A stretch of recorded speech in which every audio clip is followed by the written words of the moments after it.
اس وقت جو عالم عرب پر صورتحال پیدا ہو گئی اس میں ہمیں کیا کرنا چاہیے، پاکستان کے جو حالات ہیں ان میں کیا مشورے ہیں، اب میں ان چیزوں کے بارے میں آپ سے چند باتیں عرض کروں گا۔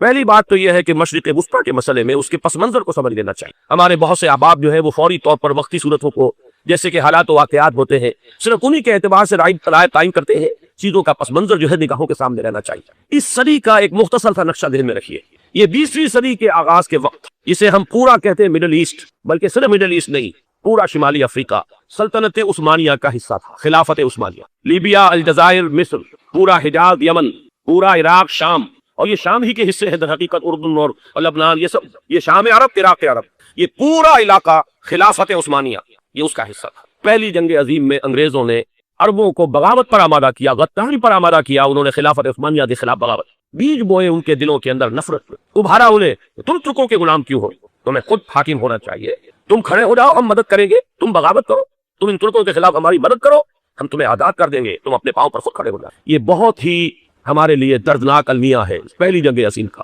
کرنل لارنس جیسا شخص، برطانوی استعمار، اور اس کے نتیجے میں عربوں نے بغاوت کی۔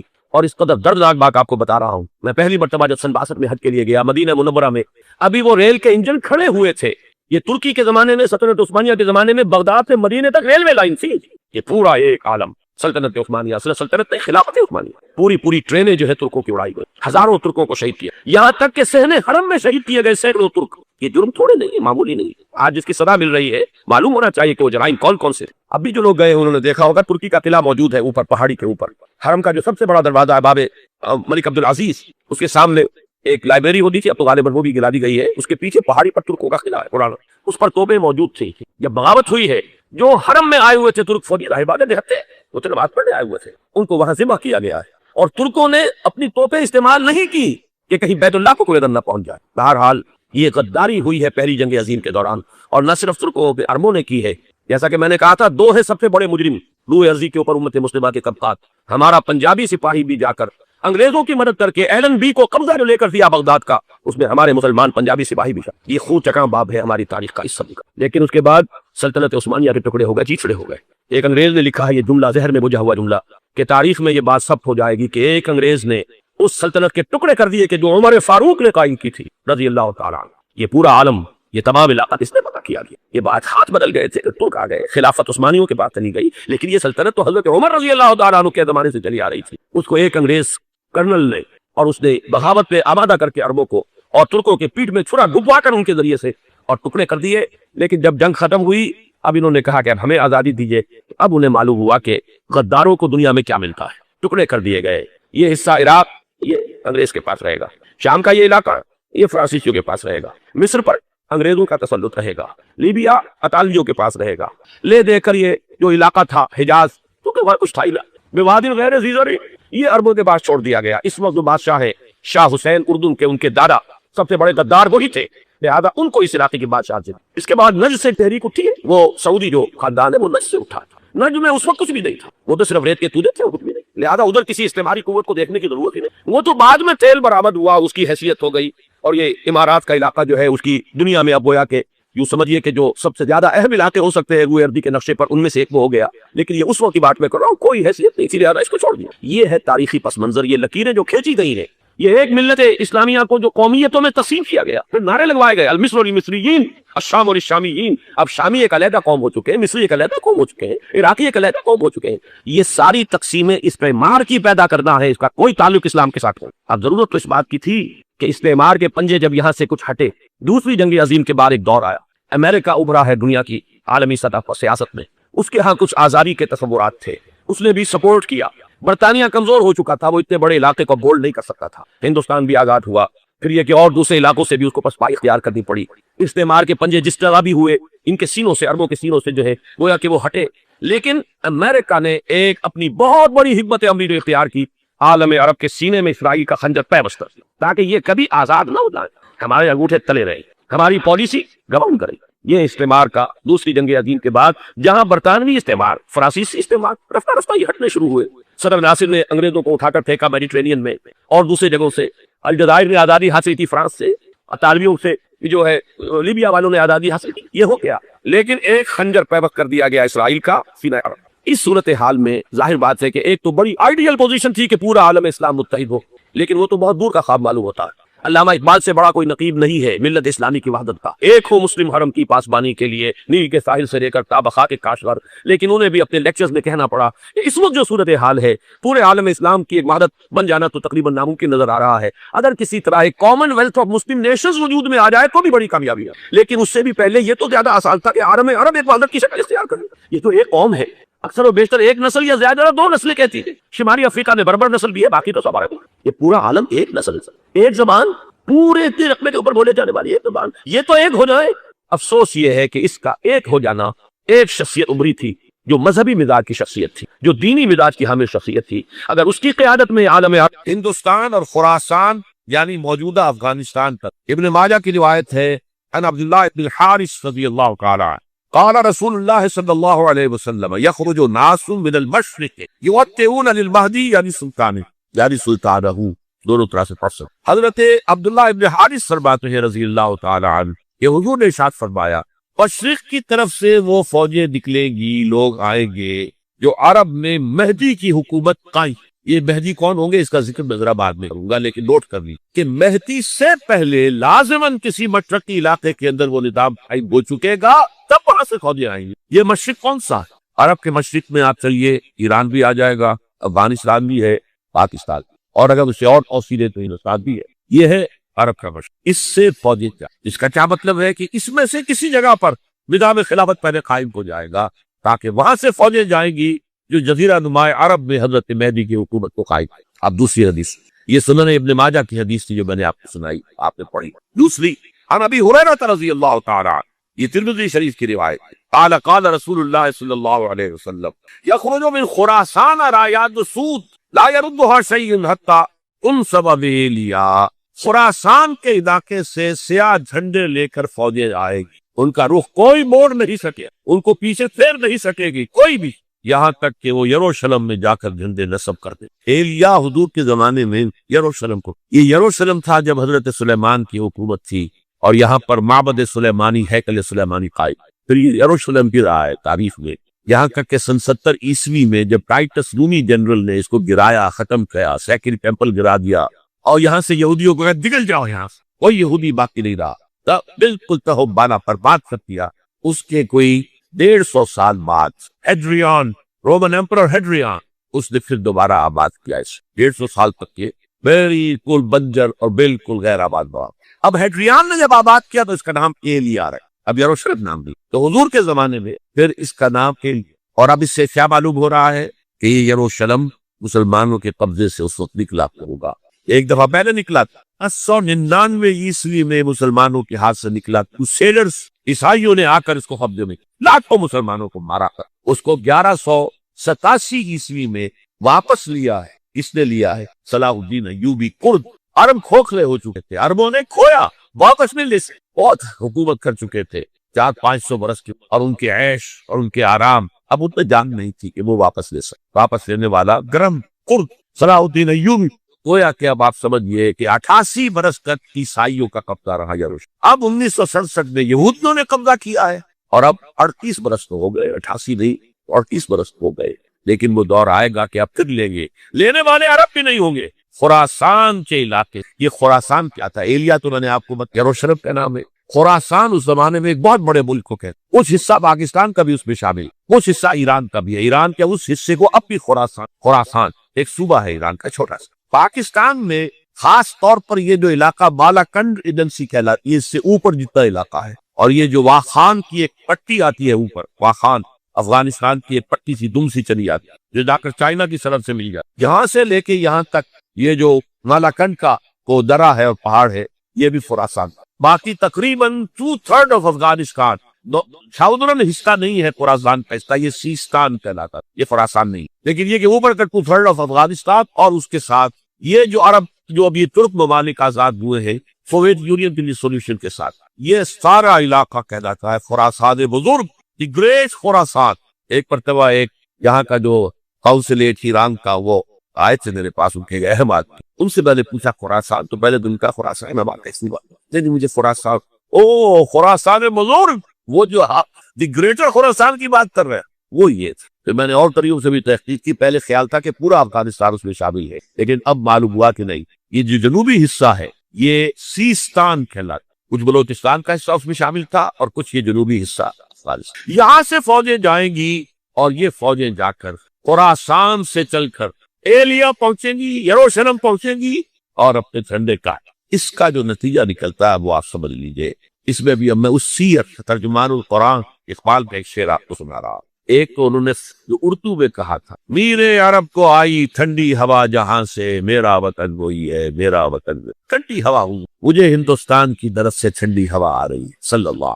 اس کا جو ہے حوالہ مجھے نہیں مل سکا ہے اب تک، لیکن لوگ مانتے ہیں کہ ہاں ہے، حدیث ہے، پڑھی ہے اپنے، لیکن بتا نہیں پا رہے. اور ظاہر بات ہے کہ حدیث کا ذخیرہ اتنا وسیع ہے کہ اس میں تلاش کرنا آسان کام. اور اقبال کو کافی علم تھا، اس کو بغیر کسی بنیاد کے نہیں کہہ سکتا. میرے عرب کو آئی ٹھنڈی ہوا جہاں سے، میرا وطن وہی ہے میرا. لیکن اس سے بھی زیادہ جو بات ہے وہ علامہ اقبال کا ایک شعر ہے جس کے پہلے مصرعے میں تو حضرت مہدی کا ذکر ہے، وہ میں بعد میں اس کا ذکر کروں گا جب ان کا وقت آئے گا. خضر وقت از خلوت دشت حجاز آید بروں. خضر وقت، وقت کا خضر، میرے نزدیک وقت کا مجدد حضرت مہدی، وہ خلوت حجاز سے باہر آئیں. خضر وقت از خلوت دشت حجاز آید بروں، کارواں زی وادی دور و دراز آید بروں. کارواں اس وادی دور و دراز سے چلے. یہ وادی دور و دراز کون سی ہے؟ وادی سندھ. وادی سندھ کا تصور پتہ نہیں آپ کو کیا ہے، آپ کو معلوم ہونا چاہیے کہ وادی سندھ، یہ سارے ٹریبیوٹس جو آ رہے ہیں جو وادی کی دریائے سندھ میں مل رہے ہیں. جیسے ایک درخت ہوتا ہے اور اس کی شاخیں ہیں، وہ تو درخت کے تنے سے نکلی ہے. ایک یہ کہ ٹریبیوٹریز ہوتی ہے، چھوٹے چھوٹے دریا ہوتے ہیں، وہ ملتے ہیں تو ایک بڑا دریا بنتا ہے. یہ ٹریبیوٹریز مشرق سے بھی آ رہی ہیں سندھ میں اور مغرب سے بھی آ رہی. افغانستان کا مشرقی حصہ اسی وادی سندھ کے اندر، اور یہ موجودہ پاکستان، بلکہ اس میں سے کچھ حصہ جو ہم چھوڑ چکے ہیں، ہم سے نکل گیا دریائے ستلج تک، یہ وادی سندھ کا. کہاں آ رہا ہے ستلج؟ سندھ میں. اور بیاس تو ستلج میں پہلے ہی آ گیا، راوی آ گیا، چناب آ گیا، جہلم آ گیا، سب سندھ میں پہنچ گئے. پٹن کوٹ میں سے پہنچ گئے. اوپر سے یہ دریائے سواک آ رہا ہے، یہ دریائے دیر آ رہا ہے، یہ دریا فنا آ رہا ہے، یہ دریا فنا آ رہا ہے. سب دریائے کابل میں ہو کر کہاں پہنچے؟ سندھ میں. اوپر سے دریائے ہنزا آ رہا ہے، دریائے گلگت آ رہا ہے، کہاں کا گرے؟ سندھ میں. پھر یہ جو دریا آ رہے ہیں جو ہمارے جو ہے درائے گومل سے چلا آ رہا ہے، توچی چلا آ رہا ہے، کہاں جاتے؟ یہ پوری بات. یہ افغانستان کا مشرقی حصہ جو پختون ہے، 100% پختون، ادھر حقیقت وادی سندھ. یہ دو طرف سے وادی. کارواں زی، جی سے مراد ازگی، کارواں ازیں وادی دور و دراز آیت کو. فوجیں یہاں سے جائیں گی حضرت مہدی کی حکومت قائم کر. خضر وقت از خلوت دشت حجاز آیت بروں، کارواں زی وادی دور و دراز آیت. یہ ہے اس سیرت. حالانکہ یہی شخص ہے جو اپنے خطبات کے اندر نفی بھی کرتا ہے کہ یہ مہدی اور وہ یہ سب تصورات جو ہے یہ کوئی صحیح نہیں ہے، اور یہ پرانی کوئی روایات چلی آ رہی تھی، ہر مذہب میں تصور ہے. اس طرح کی بات کہی. جب عقل سے بات کرتا تھا اس میں ٹھوکرے کھاتا تھا. ان جب دل سے اس کے یہ سیلاب کے معنی چشمہ ابھرتا تھا دل سے اس کی شاعری، اس میں ہوتے تھے وہ حقائق جو ابد. اس پر جو اشفاق صاحب ہوتے تھے ہمارے وہاں، اشفاق احمد ادیب، ڈرامہ نگار، تلقین شاہ، انہوں نے بڑی پیاری بات کہی تھی. اگر ان کا مذاق اڑایا تھا وہ نامہ نوائے وقت نے، بات بڑی پیاری تھی. اقبال ایک دن کا اقبال تھا، ایک رات کا اقبال تھا. دن کا اقبال فلسفی تھا، وہ اپنی عقل سے غور و فکر کرتا. اس کا حاصل تو ہے وہ لیکچرز، خطبات، ان میں بہت سی باتوں پر علماء کو شدید اعتراض. ایک رات کا اقبال تھا، اسے الہام سیلاب آتا تھا شاعری، اور وہ اقبال جو ہے اصل ہے. اور اس کو کہا اقبال نے خود. ڈاکٹر یوئنگ ہوتے تھے جو پرنسپل تھے ایف سی کالج کے، ان کے نام سے یوئنگ ہال اب بھی موجود ہے نیلا گنبد چوک. ایک ہاسٹل بنایا تھا انہوں نے، یوئنگ ہال. ایک دعوت میں سب جمع تھے، ڈاکٹر یوئنگ بھی تھے، علامہ بھی تھے. یوئنگ نے بڑا تیکھا وار کیا کہ ڈاکٹر اقبال، ہم نے سنا ہے کہ آپ جیسا آدمی بھی وربل ریولیشن کا قائل ہے. تو پہلے مسئلہ سمجھ لیجئے ورنہ واقعہ سمجھ نہیں آیا تھا. ایک ہے وربل، وہی باللفظ. قرآن کے بارے میں ہمارا عقیدہ یہ الفاظ اللہ کے. ایک ہوتا ہے وہی، لیکن اس وہی میں لفظ جو ہے وہی کا نہیں ہوتا، بلکہ وہ انسپیریشن کہلاتی ہے. کوئی بات آپ کے دین میں ڈال دی گئی، آپ نے اپنے الفاظ میں اس کو ادا. تو یہ سمجھتے ہیں کہ وہی جو ہے یہ ہمیشہ وہی باللفظ وربل نہیں ہوتی. یہ عیسائیوں کا عقیدہ ہے. اور وہ عقیدہ کیوں بنایا ہے؟ اب ایک بات سے بات نکل رہی ہے. انجیلیں 100 سے زیادہ تھی، اب بھی کم سے کم 4 کو کینونیکل کہتے. تو ان چاروں میں اختلاف ہے، تو کون سی انجیل ہے؟ میں جب پڑھتا تھا میڈیکل کالج میں تو میں نے بٹگمری میں ایک بہت بڑا انفارمیشن ہے، تو وہاں پادری صاحب سے مسٹر وائٹ جا کے میں نے کہا کہ which one of these is Bible؟ جواب آپ سنیے، ذہانت کا شاہکار ہے. None of them is Bible. Bible is in them. ان میں سے کوئی بائبل نہیں ہے، بائبل ان کے اندر ہے. یعنی جو مفہوم عیسیٰ کو وہ خدا سمجھتے ہیں اور ان کو اپوسلز کہتے ہیں. یہ نبی تھے، حضرت عیسیٰ کے رسول تھے. یہ متی ہوں، یہ جان ہوں، جو بھی ہے اپوسل. تو جو حضرت عیسیٰ نے ان سے کہا وہی کی، انہوں نے اپنے الفاظ میں اس کو ادا کیا ہے. لہٰذا علیحدہ ہو جائے گا وہ اپنا، جیسا کہ حدیث کے اندر. تو اقبال سے کہا کہ اقبال، ڈاکٹر اقبال، میں نے سنا کہ آپ بھی وربل ریولیشن کے قائل. کہ بالکل، اور مجھے تو ذاتی تجربہ ہے. مجھ پر جو شعر اترتا ہے وہ الفاظ میں ڈھلا ہوا ہوتا ہے. میں تبدیلی کرنا چاہوں تو نہیں کر سکتا. چپ ہو گیا یوں ہی، اب آگے کیا بولے گا یوں ہی. تو بہرحال اقبال کا یہ شعر جو ہے راس کے اقبال کا شعر، اس اقبال کا جس کو الہام ہو. خضر وقت از خلوت دشت حجاز آید، کارواں زی وادی دور و دراز آید. اب میں نے اب تک تو یہ ڈسکس کیا ہے قرآن، حدیث، سنت اور ایک ترجمان قرآن کے. اب آئیے عالمی حالات کے. عالمی حالات سے بھی معلوم ہوتا ہے کہ ایک عالمی ریاست تقدیر مبرم ہے. زمانہ تیزی کے ساتھ اندر جا رہا ہے، جبکہ پوری دنیا کی ایک ریاست، بلکہ بہت پہلے سے اس کا تقاضا پیدا ہو چکا ہے. دنیا اتنی چھوٹی ہو گئی ہے، آج آپ اسے کہتے ہیں گلوبل ولیج. یہ تو گاؤں کے معنی سے کو فاصلہ نہیں رہا. امریکہ میں تاج پوشی ہو رہی ہے، بش شاذ کا منظر ہم بیٹھے دیکھ رہے ہیں، سارا کا سارا 12,000 میل دور بیٹھے ہوئے دیکھ. دنیا کیا ہے؟ یہ تو ایک گاؤں ہے، ایک شہر. اور ایک عالمی ریاست اگر قائم نہیں ہوتی تو دنیا میں کبھی امن قائم نہیں ہوتی. لہٰذا دنیا میں امن کے لیے ایک عالمی ریاست ضروری ہے، اور اسی کے پہلے قدم کے طور پر وہ لیگ آف نیشنز جو ہے قائم کی. کوئی تو ادارہ ایسا ہونا چاہیے جہاں دنیا کے سارے ممالک کے نمائندے بیٹھیں، سوچیں، غور کریں، فیصلے کریں. اگرچہ وہ جو بے ایمانیاں دلوں میں تھی، جو بدنیتیں دلوں میں تھی، انہوں نے ناکام کر دیا. لہٰذا وہ مر گئی، ختم ہو گئی. ہاں، جنم دے گئی اسرائیل کو. اس کے وطن سے اسرائیل نے جنم لیا. اسرائیل نے نہیں، بالفور ڈکلریشن کہ یہودیوں کو فلسطین میں آباد ہونے کی اجازت. اچھا، جب وہ ختم ہو گئی تو تقاضا موجود تھا. کوئی ادارہ ایسا ہونا چاہیے بھئی بیٹھے سب سے سب وہاں فیصلے کرے، ورنہ تو دو برتن کھڑک جائیں گے تو اس کے بعد وہ عالمی جو ہے ایک کنفرنٹیشن ہو سکتی. تب یہ پھر دوبارہ یونائٹڈ نیشنز آرگنائزیشن بنی، اور اب وہ بھی دم توڑ رہی ہے بیچاری، کئی روز سے دم توڑ رہی ہے. اس لیے کہ عراق وار کے ضمن میں ایک پیسہ بھر بھی حقوق نہیں دی بش نے یو این او کی حمایت یا مخالفت. کیا رہ گیا اس کو؟ بس ایک کلب ہے، آؤ بیٹھے گفتگو کرو، اللہ اللہ خیر. جتنے ریزولوشن یو این او نے پاس کیے جنرل اسمبلی نے اسرائیل کے خلاف، سب کو ویٹو کیا ہے. اب دیکھا فائدہ کیا ہوا؟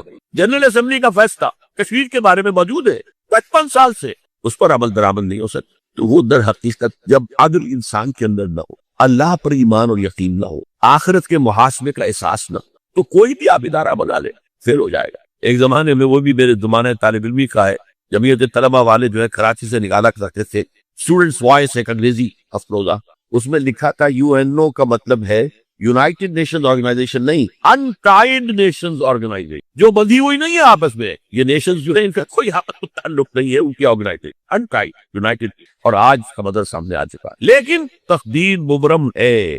A march of history cannot be stopped. چاہے نیو ورلڈ آرڈر آئے، چاہے جسٹ ورلڈ آرڈر آئے گا ورلڈ آرڈر جس میں کوئی شک. گلوبلائزیشن ہو رہی ہے، ٹرپس کا معاہدہ ہو رہا ہے. یہ سارا جو ہے کدھر ہم سفر کر رہے ہیں، کدھر جا رہے ہیں؟ Towards a world state. اس عالمی ریاست کے قائم ہونے میں کمپیٹیٹرز کون اپنا نظام قائم کرنا چاہتے؟ اس کے لیے اقبال کے دو شعر. دنیا کو ہے پھر مارکہ روح و بدن پیش، مارکہ روح و بدن روحانیت اور میٹیریلزم. دنیا کو ہے پھر مارکہ روح و بدن پیش. تہذیب نے پھر اپنے درندوں کو مار. تہذیب کے درندے، یہ ہے مغربی قوموں کے لیے بہترین لفظ، تہذیب کے درندے. کہتے سیویلائزیشن، اور جو درندگی وہ کرتے، کوئی بھیڑی ہے وہ درندگی نہیں کرتے گی جو وہ کرتے. دنیا کو ہے پھر مارکہ روح و بدن پیش. تہذیب نے پھر اپنے درندوں کو ابھارا. اللہ کو پابندی ہے مومن پہ بھروسہ، ابلیس کو یورپ کی مشین و کسا. This grand confrontation is very soon to come. Very soon to come. Very soon. ایک طرف اللہ ہے اور مرد مومن، دوسری طرف ابلیس ہے اور اس کا سب سے بڑا ایجنٹ یہودی ہے اور یہودیوں کے سپورٹرز عیسائی.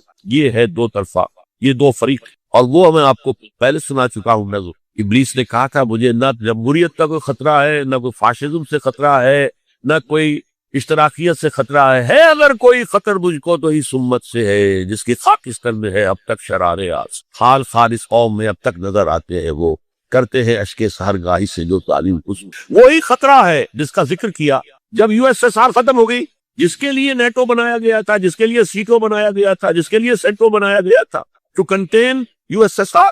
اب جب یو ایس ایس آر ختم ہو گیا وہ تو سربت سجود ہو گیا مغرب کے ساتھ سے، ہاتھ پھیلا کر بھیک مانگنے کی پوزیشن میں آ گیا. اس وقت اثر نو نیٹو کو آرگنائز کر رہے ایکسٹینڈ کر رہے ہیں. کسی نے پوچھا چیف آف دی نیٹو سے یہ اب آپ کو کس بات پر؟ ہمیں مسلم فنڈامنٹلزم سے خطرہ ہے. وہ جو ابلیس نے کہا وہی ہمیں اندیشہ مسلم فنڈامنٹل، لہذا ہمیں چوکس کرنا ہے اور مضبوط کرنا ہے اور تکے ہونا ہے. یہ ہے در حقیقت ہے اگر کوئی خطر مجھ کو تو اس امت سے ہے جس کی خاکستر میں ہے اب تک شرار آز. اب دیکھیے ایک طرف میں نے بتایا ایک یہودی ہے اور ان کے خواب کیا ہیں؟ گریٹر اسرائیل قائم، جس میں تقریباً پورا مڈل ایسٹ آ جائے. حدیث میں یہ بھی آتا کہ اصفہان سے 70,000 یہودی دجال کا ساتھ دیں گے. لیکن بہرحال خراسان ایک صوبہ ہے افغانستان کا اس وقت بھی شمال مشرقی کونے میں، مجھے امید ہے وہاں سے خیر کی، کیونکہ خراسان کا لفظ وہاں پہ شامل ہے.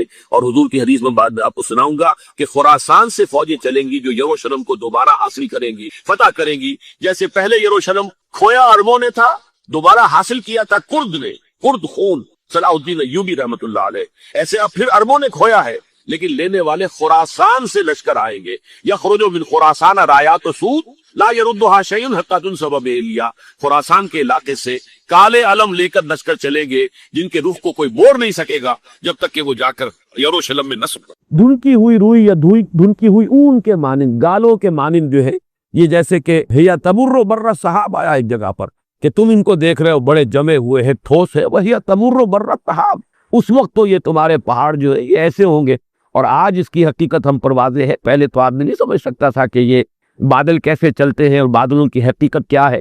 لیکن آج جب آپ جہاز میں بیٹھ کر بادلوں کو چیرتے ہوئے اوپر جاتے ہیں یا چیرتے ہوئے نیچے اترتے ہیں تب صاف نظر آتا کہ بادل کیا ہے. معلوم ہے کہ ایک طرح کا غبار سا ہے، اس کی کوئی ٹھوس حقیقت نہیں. تو تم اسے دیکھ رہے ہو کہ یہ جامد ہے. وہی تمر بر صحاب، وہ تو اس طریقے سے چل رہے ہوں گے، اس طریقے سے وہ منتشر ہو چکے ہوں گے اس کے اجزا، اور وہ اس طرح کر رہے ہوں گے کہ بادل چلتے ہیں. اور سورہ نبا میں آ جائے گا وَسُيِّرَتِ الْجِبَالُ فَكَانَتْ سَرَابًا، یہ پہاڑ چلا دیے جائیں گے اور یہ ہو جائیں گے ریت کے معنی. سراب کہتے ہیں وہ چٹیل میدان جس میں ریت پڑا ہوا ہے، اور اسی وجہ سے اس کے اندر جو عکس آتا ہے چیزوں کا اور آدمی دھوکہ کھا جاتا ہے کہ یہ کوئی پانی ہے. یہاں پر سورۃ المزمل میں الفاظ آ چکے ہیں وَكَانَتِ الْجِبَالُ كَثِيبًا مَهِيلًا. تو یہ مختلف تعبیرات ہیں. اور یہاں پر ان 3 آیات میں ایک بات نوٹ کرنے کی ہے کہ یہ صورتیں جو اب ہم پڑھ رہے ہیں، اور یہ سورہ قاف سے سمجھیے کہ سلسلہ شروع ہوا ہے جس کو آخری منزل کہا جاتا ہے. اور ہمارے یہ مکی اور مدنی صورتوں گروپ کے اعتبار سے اس میں 2 گروپ آ جاتے ہیں. ان میں یہ ہے کہ لغت کے اعتبار سے بڑے مشکل مقامات، آسان نہیں ہے. یہ ہم تراجم کی مدد سے اور مختلف جو لوگوں نے تحقیقیں کی ہیں ان کے حوالے سے بہرحال ایک رائے قائم کر لیتے ہیں. لیکن ان الفاظ کی پوری کنہ تک پہنچنا، ان کی اصل حقیقت کو، اس کے لیے تو لغت کا بہت گہرا علم جو ہے بہت ضروری ہے، بہت مطالعہ اس کے لیے لازم. لیکن یہ کہ اس سے جو چیز ہم اخذ کر رہے ہیں کہ یہ وہ زلزلۃ الساعہ ہے، وہ قیامت کے وقت جو ہلچل پیدا ہوگی، کتنے بڑے حصے میں ہوگی اس کائنات کی وہ ہم نہیں جانتے. کبھی یہ تصور تھا اور یہ ہو سکتا ہے واللہ عالم. اب بھی میں اس کی نفی مطلق نہیں کر سکتا کہ شاید یہ پوری کائنات کے اندر زلزلہ ہو، لیکن یہ تصور بھی ہو سکتا ہے کہ یہ کسی ایک گیلیکسی کے اندر، ایک گیلیکسی کی قیامت آ رہی. اس لیے کہ سورہ طلاق میں جیسے کیا آیا ہے کہ جیسے آسمان ہے ویسے ہی اتنی ہی زمینیں بھی ہے. تو اب ہمیں نہیں معلوم کہ ہمارے علاوہ بھی کوئی زمینیں موجود ہوں اور ہمارے علاوہ بھی کہیں کائنات کے اندر اس طرح کا جو نظام ہے زندگی کا اور حیوانات کا وہ موجود ہے. واللہ عالم. تو ہو سکتا ہے کہ یہ صرف اس سولر سسٹم کے اندر سارا زلزلہ آئے، جیسا کہ ہماری جو ایسٹرونومی ہے وہ بتاتی ہے. سورج میں تو اب بھی طوفان اٹھتے رہتے ہیں، بہت بڑے بڑے طوفان آتے ہیں. کسی وقت وہ طوفان اتنا بڑا ہو کہ اس پورے کے پورے سولر سسٹم کو، کہ جس کا پورا دار و مدار ہی سورج کی کشش اور سورج کے گرد جو یہ سیارے گھوم رہے ہیں اس کے اوپر دار و مدار ہے، اسی کے اندر وہ ہلچل اور وہ تصادم اور ایک دوسرے کے ساتھ کروں کا ٹکرانا اور اس کے نتیجے کے اندر یہ کیفیات پیدا ہو جائیں. تو یہ بھی ممکن ہے پوری کائنات کا مسئلہ. لیکن زیادہ قرین قیاس یہ معلوم ہو رہا ہے اب ہمارا علم جہاں تک پہنچا ہے اس کے اعتبار سے کہ یہ کسی محدود خطے کے اندر یہ صورت ہوگی جس کے نتیجے میں زمین کا معاملہ جو ہے اور زمین پر بسنے والے اور زمین پر جو نوع انسانی رہی اس کے حساب کتاب کے لیے یہ بساط ایک دفعہ لپیٹ کر اور پھر دوبارہ ایک نئی صورت میں اس کو بچھا دیا. فَإِذَا النُّجُومُ طُمِسَتْ وَإِذَا السَّمَاءُ فُرِجَتْ وَإِذَا الْجِبَالُ نُصِفَتْ وَإِذَا الرُّسُلُ اُقِّتَتْ. جبکہ رسولوں کا وقت معین ہو جائے. یہ اقتت اصل میں وقتت ہے، وقت سے توقیت باب تفعیل اور اس سے پھر یہ مجہول کا سیغہ، اس سے یہ اقتت بن گیا ہے. واو نے الف کی شکل اختیار کی. یہ تو ہوا ان کا وقت معین ہو جائے گا. اس سے مراد کیا ہے کہ جیسا کہ یہ مضمون پھر مدنی صورتوں میں بار بار آیا ہے، دنیا میں رسول اتمام حجت کرتے تھے اپنی قوموں پر، اپنی دعوت تبلیغ سے، اپنی ذاتی مثال سے، شہادت عملی، شہادت قولی، شہادت انفرادی،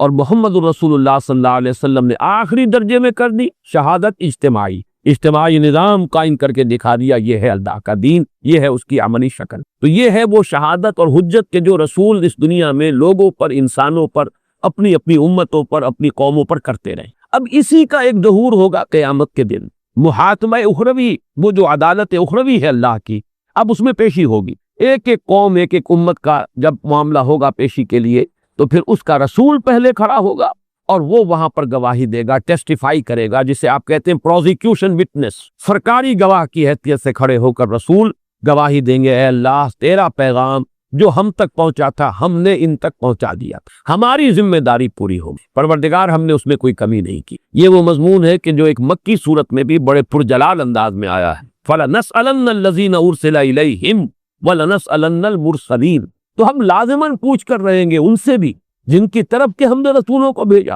اور ان سے بھی جن کو رسول بنا کر بھیجا، اس لیے کہ یہ ذمہ داری جو ہے بہت بڑی نازک ہے۔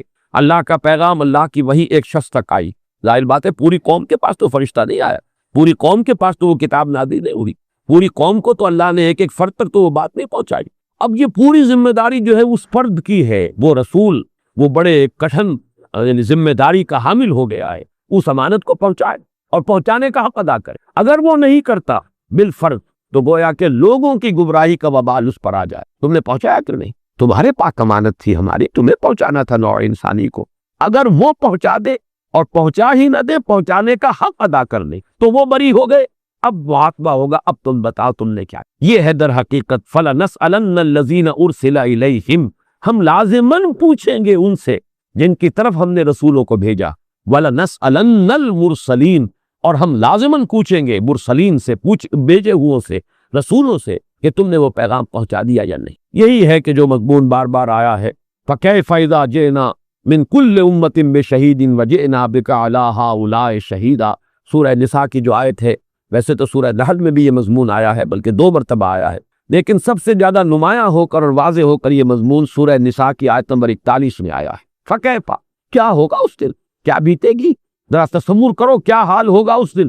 فَكَيْفَ إِذَا جِئْنَا مِن كُلِّ أُمَّةٍ بِشَهِيدٍ، ہر امت میں سے ہم لا کر کھڑا کریں گے، انہی میں سے ہوتے تھے رسول، انہی کے بھائی بند، انہی کا کت اینڈ کن، انہی میں سے، من كُلِّ أُمَّةٍ بِرَسُولٍ وَجِئْنَا بِكَ عَلَىٰ هَٰؤُلَاءِ شَهِيدًا، اور اے محمد ہم آپ کو لائیں گے ان کے خلاف گواہی دینے، ان پر گواہ بنا کر۔ اور اعلیٰ کا لفظ آتا ہے حرف جار عربی زبان میں کسی کی مخالفت کے لیے، لام آتا ہے کسی کے حق میں کوئی شے ہو، القرآن حجت لک او علیک، یہ قرآن یا حجت ہے تمہارے حق میں یا تمہارے خلاف، یا تو اسے مانو گے، اس پر عمل کرو گے، اسے حرز جاں بناؤ گے، اسے اپنا امام بناؤ گے، تو یہ تمہارے لیے دلیل راہ ہے، حجت ہے اس دنیا میں، اور یہی تمہارے لیے شافع بن کر کھڑا ہوگا قیامت کے دن کہ پروردگار تیرا یہ بندہ مجھے پڑھتا رہا، مجھ کو سمجھتا رہا، مجھ پر غور کرتا رہا، مجھ پر عمل کرتا رہا، میری پیروی کرتا رہا، القرآن حجت لک او علیک، یا پھر تمہارے خلاف۔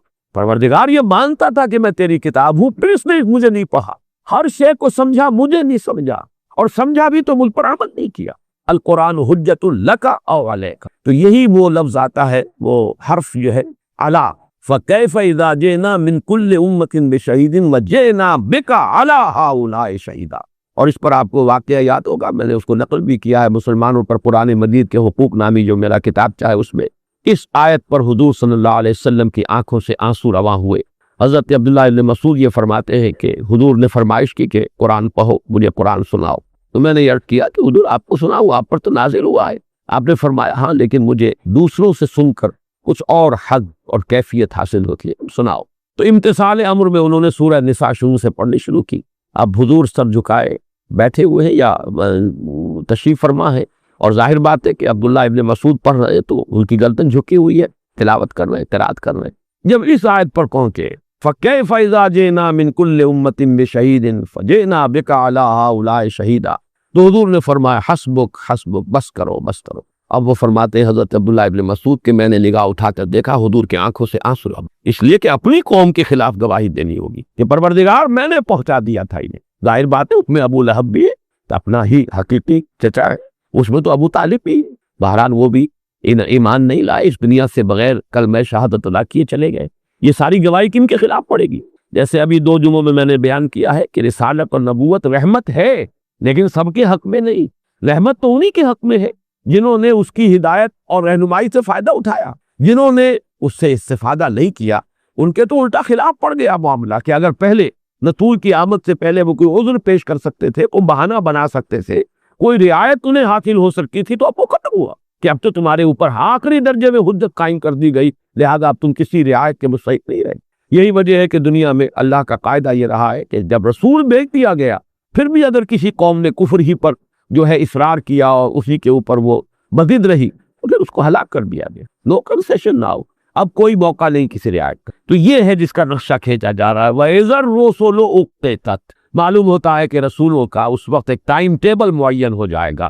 اب یہ پہلا جو 3 آیات تھی، میں نے جیسا کہ کئی مرتبہ عرض کیا، جب ہم قیامت کا لفظ استعمال کرتے ہیں تو ہم بہت سی چیزوں کو اور بہت سے ایک دوسرے سے جدا اور نہ معلوم کتنا ان میں فصل ہوگا زمانی اعتبار سے، ان مرحلوں کو ہم جمع کر لیتے ہیں۔ یہ مرحلے 3 ہیں۔ ایک مرحلہ ہے وہ الساعة والساعة أدهى وأمر، جس کو کہا گیا ان زلزلۃ الساعة شیء عظیم۔ یہ نقشہ جو ہے فإذا النجوم طمست وإذا السماء فرجت وإذا الجبال نصفت، یہ وہ الساعة ہے، وہ قیامت۔ اس کے بعد تو وہ ہلاکت ہے جو سب پر طاری ہو جائے گی۔ تمام جتنے بھی اس وقت جی حیات ہوگے، سوائے جو بھی اللہ تعالیٰ کسی جگہ پر آیا ہے الا ما شاء ربک یا الا من شاء اللہ، باقی یہ کہ سب کے اوپر ہلاکت ہو جائے گی۔ اس کے بعد پھر دوسرا مرحلہ آئے گا، بعث بعد الموت۔ یہ بعث بعد الموت جو ہے یہ ہے دوسرا مرحلہ۔ پھر وہ تیسرا مرحلہ ہے جسے قیامہ کہا جاتا ہے، پیشی ہو رہی ہے، اب کھڑے ہوئے اللہ کے حضور میں، یہ ہے یوم القیامہ۔ تو یہ مراحل اب ان میں کتنا کتنا فصل ہوگا یہ آج ہم نہیں جانتے۔ اس پہلی الساعہ وہ قیامت، ہم تو لفظ قیامت پہ اطلاق امکینوں پر کر رہے، لیکن یہ ہے کہ ایک وہ الساعہ ہے، پھر بعث بعد الموت ہے، پھر قیامہ ہے، پھر کھڑے ہونا ہے اللہ کے حضور میں۔ یوم یقوم الناس لرب العالمین، جس دن کے لوگ کھڑے ہوں گے اپنے رب تمام جہانوں کے پروردگار کے حضور میں۔ تو یہاں پہلی 3 آیات میں وہ الساعہ کا بیان تھا، فَإِذَا النُّجُومُ طُمِسَتْ وَإِذَا السَّمَاءُ فُرِجَتْ وَإِذَا الْجِبَالُ نُصِفَتْ، اور اب جو آ رہا ہے یہ ہے وہ القیامہ، اب جبکہ پیشی کا وقت آ رہا ہے۔ ظاہر بات ہے اس میں کوئی ٹائم ٹیبل ہوگا جو اناؤنس کر دیا جائے گا، کتنے کتنے وقفے سے مختلف امتیں آئیں گی، اور ہر امت کا رسول جو ہے وہ کس وقت وہ ٹیسٹیفائی کرے گا، وہ ایک ابھی جو میں نے لفظ استعمال کیا تھا پروزیکیوشن وٹنس کی حیثیت سے، وَإِذَا الرُّسُلُ أُقِّتَتْ، جب ان کا وقت معین ہو جائے گا، ان کی حاضری اور پیشی کا اور ان کی گواہی کا ٹائم ٹیبل واضح ہو جائے گا۔ لِأَيِّ يَوْمٍ أُجِّلَتْ، کس دن کے لیے، اجلت یعنی اخرت، کس دن کے لیے یہ معاملہ ٹالا گیا تھا، کس دن کے لیے وہ ٹالے گئے تھے۔ لفظ پر ترجمہ یوں ہوگا، یعنی دنیا میں وہ دعوت دیتے رہے، تبلیغ کرتے رہے، تلقین کرتے رہے، اور ایسے مراحل یہ کئی جگہ پر ہم گزرتے ہوئے دیکھ چکے ہیں کہ، اور سیرت کے اندر بھی یہ چیزیں مل جاتی ہیں کہ بربنائے طب بشری طبیعت میں پیدا ہوتا تھا یہ ایک احساس کہ اب کب تک انہیں ڈھیل دی جائے گی، کب تک چھوٹ دی جائے گی۔ حق ان کو اوپر واضح ہو چکا، انہوں نے انکار کرنے کا بھی یوں سمجھیے کہ حق ادا کر دیا، اپنے کفر اور اپنی خباثت کا پورا ثبوت فراہم کر دیا۔ تو اہل ایمان کے دل میں تو بار بار یہ بات آتی تھی، آخر اللہ کا عذاب کیوں نہیں آ جاتا، کب تک انہیں چھوٹ دی جائے گی۔ تو یہ معاملہ کبھی بربنائے طب بشری کسی رسول کے دل میں بھی پیدا ہو جانا بالکل یعنی ناقابل قیاس یا بالکل مستبعد نہیں ہے، لیکن یہ کہ ٹالا جاتا ہے، یہ حساب ہوگا۔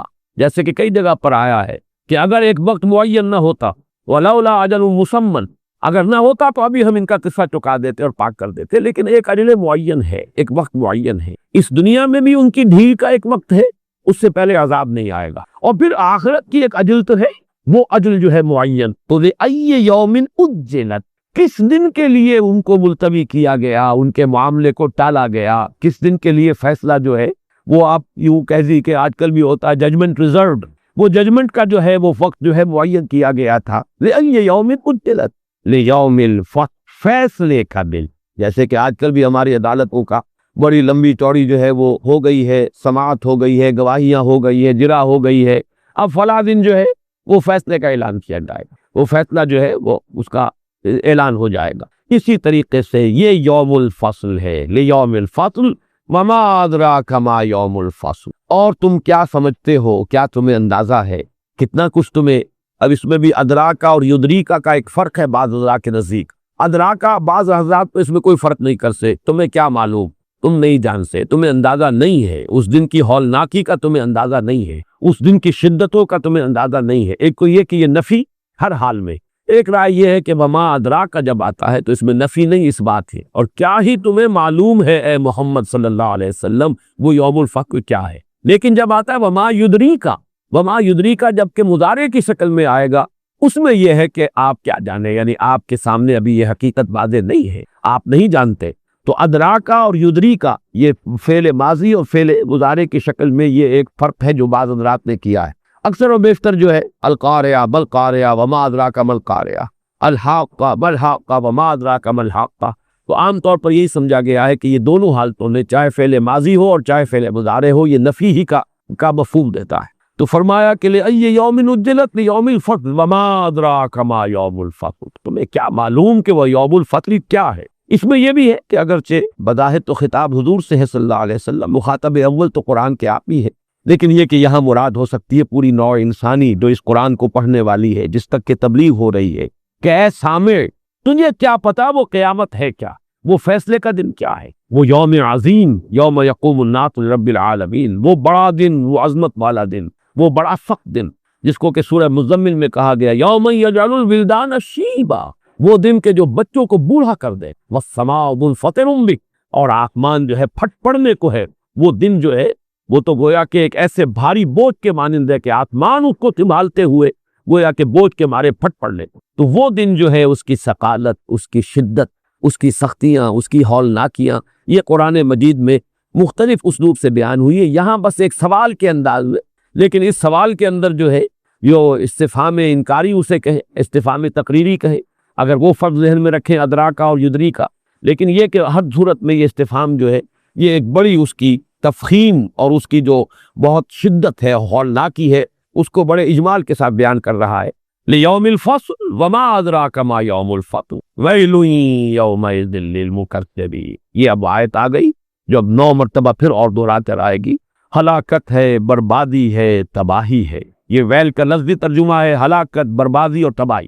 بعض روایات ہے وہ کچھ زیادہ مستند تو نہیں ہے، یعنی کم سے کم صحیحین میں وہ روایات نہیں ہے، لیکن روایات موجود ہیں کہ جن میں مثلا ایک روایت حضرت ابو سعید خدری سے ہے رضی اللہ تعالی عنہ کہ ویل در حقیقت جہنم کی ایک ایسی وادی ہے جس کی ہولناکی اتنی شدید ہے کہ خود جہنم اس سے پناہ مانگتی. یہ ویل کا لفظ آیا ہے قرآن مجید میں 27 مرتبہ، لیکن یہ کہ اس سورہ مبارکہ میں جیسا کہ ہم نے دیکھا ہے کہ یہ 10 مرتبہ تو اسی ایک آیت کے اندر یہ لفظ آ چکا ہے ویل کا. ویل اس کے لفظی معنی تباہی، بربادی، ہلاکت، لیکن یہ کہ دوسرا مفہوم یہ کہ ایک خاص جہنم کی ایک ایسی وادی جس کے عذاب کی شدت ایسی ہے کہ خود جہنم اس سے پناہ مانگتی. ویل یومئذ للمکذبین، ہلاکت ہے، بربادی ہے، تباہی ہے اس دن جھٹلانے والوں کے لیے.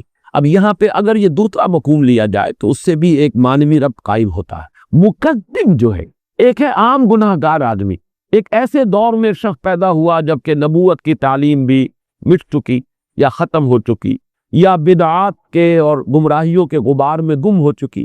اس دور میں ایک انسان پیدا ہوا اور وہ اگر سیدھے راستے پر نہیں آیا، وہ گمراہ رہا، وہ گناہوں میں مبتلا رہا، مجرم تو وہ بھی ہے. لیکن اس کے جرم اور اس شخص کے جرم میں زمین و آسمان کا فرق ہے. جس تک کسی رسول کی دعوت پہنچی اور براہ راست پہنچی رسول کے ذریعے، یوں سمجھیے کہ حق بالکل مبرہن ہو کر، بالکل واضح ہو کر، بالکل نمایاں ہو کر اس کے سامنے آ جائے اور پھر اس نے جھٹلایا. اب اس میں زمین و آسمان کا فرق ہو جائے گا. اگرچہ جہنم کا مستحق وہ بھی ہے، لیکن یہ کہ جہنم کی شدید ترین وادی کا مستحق پھر وہ شخص ہوگا جس نے کہ رسول کی دعوت کو جھٹلایا ہے، جس کے سامنے رسول کی دعوت آئی، رسول کے ذریعے سے آئی. اب بھی یہ درجہ رہے گا کہ رسول کی دعوت لیکن غیر رسول کے ذریعے سے پہنچ رہی. آج اگر کوئی قرآن کی دعوت لوگوں تک پہنچا رہا ہے، امکانی حد تک اسے واضح کر رہا ہے، تبلیغ کا حق ادا کر رہا ہے، تب بھی چاہے دعوت رسول کی ہے لیکن وہ خود رسول نہیں ہے، خود وہ معصوم نہیں ہے، خود اس کی شخصیت جو ہے وہ ہر شک و شبہ سے بالا تر نہیں ہے، اس کا دامن کردار اس طرح صاف نہیں ہے جیسے کہ انبیاء اور رسول کا دامن کردار صاف ہوتا ہے. لہذا حجت کس درجے میں آج قائم نہیں ہو سکتی جس درجے میں کہ رسولوں کے ذریعے سے براہ راست قائم ہوتی. یہی بات میں نے کئی مرتبہ جمعوں میں بیان کی ہے کہ اب وہ عذاب ہلاکت جو ہے استیصال، کسی قوم کو بالکل نسین منسیہ کر دینے والا عذاب، یہ اب نہیں آئے گا. ختم نبوت کے بعد، ختم رسالت کے بعد اب چونکہ کوئی رسول نہیں آنے والے، لہذا اس درجے میں اتمام حجت بھی نہیں ہوگا، اور اس نوعیت کا عذاب استیصال کہ ایک ایک فرد کو ہلاک کر کے اور نقیہ منتیہ کر دیا جائے، یہ اب نہیں آئے گا۔ ایک ہی اس میں ایکسیپشن ہے، وہ ایکسیپشن یہود کی ہے، اس لیے کہ ان کے رسول تھے حضرت عیسیٰ علیہ السلام، اور ان کے ذریعے سے ان پر حجت قائم ہو چکی۔ ان کا تو یوں سمجھیے کہ ججمنٹ ڈیفرڈ ہے، ملتوی کیا گیا ان کا فیصلہ، وہ فیصلہ ہوگا اور حضرت مسیح علیہ السلام خود ہی آئیں گے دوبارہ نزول مسیح، اور اس کے بعد ان کے اوپر آخری وہ عذاب استیصال آ جائے گا۔ لیکن ان کو ایک طرف رکھتے ہوئے، ان کو مستثنیٰ کرتے ہوئے اب کسی اور قوم پر وہ عذاب استیصال نازل نہیں ہوگا، اس لیے کہ اس درجے کا جو اتمام حجت ہے جو رسولوں کے ذریعے سے ہوتا تھا، اب اس کا کوئی امکان نہیں۔ یہ میں اس لیے بیان کر رہا ہوں کہ اگر وہ روایات صحیح ہیں، اس لیے کہ کسی روایت کا سند کے اعتبار سے زیادہ قوی نہ ہونا اس کے غلط ہونے کی حتمی دلیل نہیں ہے۔ بعض چیزیں ہوتی ہیں، بعض حقیقتیں ایسی ہیں کہ جو ثابت نہیں کی جا سکتی، بعض مقدمات ہے روز روشن کی طرح معلوم ہے تو یہ دعویٰ صحیح ہے، لیکن قانون کے مطابق ثبوت فراہم نہیں کیا جا سکتا۔ حضرت علی کا دعویٰ ہے اور وہ ایک عدالت سے خارج کیا جا رہا، حالانکہ کوئی شخص جو ہے ذرا سا بھی شک نہیں کر سکتا کہ حضرت علی جھوٹ بول سکتے ہیں، ان کا دعویٰ غلط ہو سکتا، لیکن یہ کہ چونکہ دو گواہ ہے، ایک بیٹا ہے اور ایک غلام ہے ان کا اپنا، لہذا وہ گواہی جو ہے مقبول نہیں قانون کے لیول پر، لہذا دعویٰ خارج۔ تو کسی شے کا سند کے اعتبار سے ثبوت کو پہنچ جانا مثبت معنی میں تو صحیح ہو گیا کہ یہ بات ثابت ہو گئی، لیکن منفی جو ہے اس کا، جس کو آپ کہتے ہیں مفہوم مخالف، وہ لازماً درست نہیں ہوتا۔ آپ یقین کے ساتھ یہ نہیں کہہ سکتے کہ یہ غلط ہے، یا یہ جب تک کہ کوئی ایسے قرائن ثابت نہ ہو جائے کہ یہ ثابت ہو جائے کہ یہ موضوع حدیث سے کوئی ایسا اس کے پیچھے موتن نظر آ رہا ہو جس کے تحت یہ وضع کی گئی ہو حدیث، اور صاف معلوم ہو جائے کہ یہ کسی نے اپنے کسی خاص مقصد کے لیے کسی الٹیریئر موٹو کے تحت اس کو جھوٹ موٹ گھڑا ہے، تو موضوع حدیث اور ہے، ضعیف حدیث اور ہے۔ بعض ہمارے احباب جو ہیں وہ ان دونوں میں فرق نہیں کرتے۔ موضوع حدیث وہ ہے جس کے بارے میں محدثین نے یہ فیصلہ کر دیا ہے کہ یہ جھوٹی ہے، گھڑی ہوئی ہے، اور ضعیف حدیث وہ ہے کہ جس کے بارے میں ثبوت ہمیں پورا نہیں مل رہا، جس شے کا ثبوت صحیح نہ مل رہا ہو۔ اس زمانے میں تو خیر یہ لطیفے کے درجے میں سمجھیے کہ ہمارے صدر غلام نثار صاحب نے جو فرمایا کہ 80% جرائم جو ہے ان کا ثبوت نہیں ہوتا۔ اب یہ چیز جو ہے وہ اس وقت تو خیر ایک سیاسی پس منظر میں ہے جو کہی گئی ہے، لیکن واقعہ تو یہی ہے کہ یہ آپ کو معلوم ہے عدالتوں کے سامنے مسئلہ رہتا ہے، ایک چیز جو ہے ثابت نہیں ہو پا رہی، چاہے وہ کتنی صحیح ہو۔ اس اعتبار سے میں کہہ رہا ہوں کہ اگر وہ احادیث صحیح ہے تو بھی اس کے اندر ایک ربط قائم ہوتا ہے کہ وہ ویل جہنم کی وہ بدترین وادی کے مستحق وہ ہوں گے جو رسول کی دعوت کو جھٹلاتے ہیں، اس لیے کہ یہ سب سے بڑا جرم ہے۔ اسی کو آخر میں انقل کر دیکھیں گے کہ واللیل اذا یغشی سورۃ اللیل میں فرمایا گیا اشقی، سب سے زیادہ شقی، اس لیے کہ سب سے زیادہ شقی وہ ہے جو رسول کی دعوت کو جھٹلا دے اور اس کا انکار کرے۔ اور یہی مضمون میں نے بارہا بیان کیا ہے کہ قرآن مجید میں جب الفاظ آتے دو الذین کفروا وکذبوا بآیاتنا، یہ صرف ایسے ہی نہیں ہے کہ یوں ہی تکرار کی جا رہی ہے زور دینے کے لیے۔ کفر ایک جرم ہے، تکذیب اس سے کہیں بڑا جرم ہے۔ کفر تو یہ ہے کہ آپ نے چھپا لی کوئی بات، کوئی حقیقت جو ہے اس کو چلیے تسلیم نہیں کیا، ایک یہ کہ آپ نے جھٹلایا، یہ جھوٹ ہے، یہ صحیح نہیں ہے۔ تو معلوم ہوا کہ ان دونوں کے درمیان بڑا فرق ہے، ذیش خطاب صبوری ہزار فرسنگ۔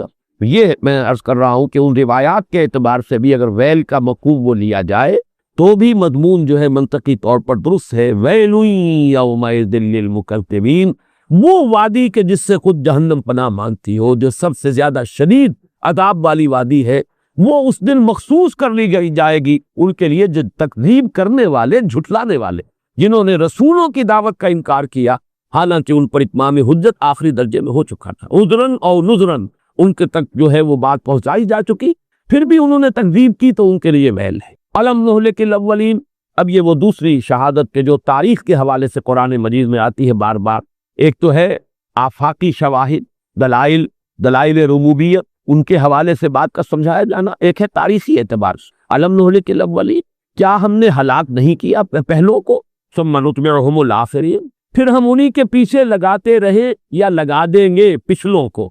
یہاں ذرا یہ لفظ پہلے سمجھ لیجئے پھر میں بات مفہوم بیان کروں گا۔ نتبعہم، اب چونکہ یہ فعل مضارع ہے، اس میں حال اور مستقبل دونوں مفہوم ہیں، لیکن اس میں ایک مفہوم یہ بھی لیا گیا ہے کہ یہاں پر فعل ناقص محذوف ہے، کننا نتبعہم، ہم لگاتے رہے ان کے پیچھے دوسروں کو۔ اگر وہ کننا مانا نہ جائے یہاں پر تو پھر یہ کہ ہم لگاتے ہیں یا لگائیں گے پچھلوں کو، یہ جو اس کے دو معنی ہو سکتے ہیں ان کو ذہن میں رکھیے۔ مراد کیا ہے؟ ایک تو یہ کہ ایک سلسلہ عام ہلاکت کا اور پیدائش کا دنیا میں چل رہا ہے، انسان آتے ہیں ہلاک ہو جاتے ہیں، ان کے پیچھے ان کی اولاد آتی ہے، پھر وہ ہلاک ہو جاتی ہے، پھر ان کے پیچھے ان کی اولاد آتی ہے، وہ ہلاک ہو جاتی ہے۔ تو جب یہ پیدائش اور ہلاکت اور زندگی اور موت کا سلسلہ چل رہا ہے، یہ خود ایک دلیل ہے اس بات کی کہ بعد سے بعد الموت کوئی ایسی انہونی بات نہیں ہے، اللہ کے لیے کوئی ایسا کٹھن مرحلہ نہیں ہے کہ جو اس پر بہت ہی بھاری اور شاپ گزرنے والا ہو۔ دوسرا اس سے مراد یہ ہو سکتی ہے کہ پچھلی قوموں کی ہلاکت کی داستانیں تمہیں معلوم ہیں، قوم نوح ہلاک ہوئی، پھر اس کے بعد اور دوسری قوم آئی، پھر ہم نے اس کو بھی اس کے پیچھے لگا دیا، وہ بھی ہلاک ہو گئی قوم عاد، پھر اس کے بعد ایک تیسری قوم آئی قوم سمود، وہ بھی اس کے پیچھے چلی۔ تو یہ سلسلہ چلا آ رہا ہے، ہم پیچھے لگاتے چلے آ رہے ہیں، یہ تو ایک سلسلہ منقطع نہیں ہوا۔ تو اب تم کیسے بچو گے؟ یہ گویا کہ مضمون ہے کہ یہاں پہ اب حال کی طرف منتقل ہو رہا ہے یہ مضمون کہ تم کیسے بچو گے۔ یہ گویا کہ سورہ مزمل میں جو مضمون آیا ہے فَكَيْفَ تَتَّقُونَ إِن كَفَرْتُمْ، کیسے بچو گے تم اگر تم کفر کرو۔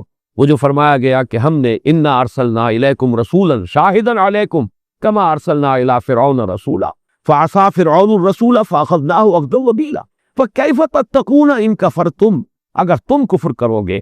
جب پہلے سے یہ مسئلہ چلا آ رہا ہے، قوم نوح ہلاک ہو گئی، تمہیں معلوم ہے، قوم عاد اسی جزیرہ نما میں آباد تھی، احقاف کے علاقے میں برباد ہوئی، ختم ہو گئی، نام و نشان مٹ گیا، تم جانتے ہو۔ قوم سمود اسی جزیرہ نما عرب کے شمال مغربی کونے میں آباد تھی، اس کے آثار آج بھی موجود ہیں، پہاڑوں کو تراش تراش کر جنہوں نے چٹانوں کے اندر گھر بنائے تھے، وہ گھر آج بھی جا کر تم دیکھتے ہو، وہ نفیہ منسیہ ہو گئی۔ تو تم کہاں سے ایسی نئی نویلی اور نئی نرالی کوئی قوم آئے ہو کہ تم پر کوئی عذاب نہیں آ سکتا، تمہیں ہلاک نہیں کیا جا سکتا؟ یہ گویا کہ ماضی سے اور اس کے تسلسل سے حال کی طرف لایا جا رہا ہے۔ الم نہلک الاولین ثم نطبعهم الاخرین کذالک نفعل بالمجرمین، یہاں پر بھی دونوں امکانات ہیں، نفعلوں کو لیا جائے تو ایسے ہی ہم کریں گے مجرموں کے ساتھ، آج کے مجرموں کے ساتھ۔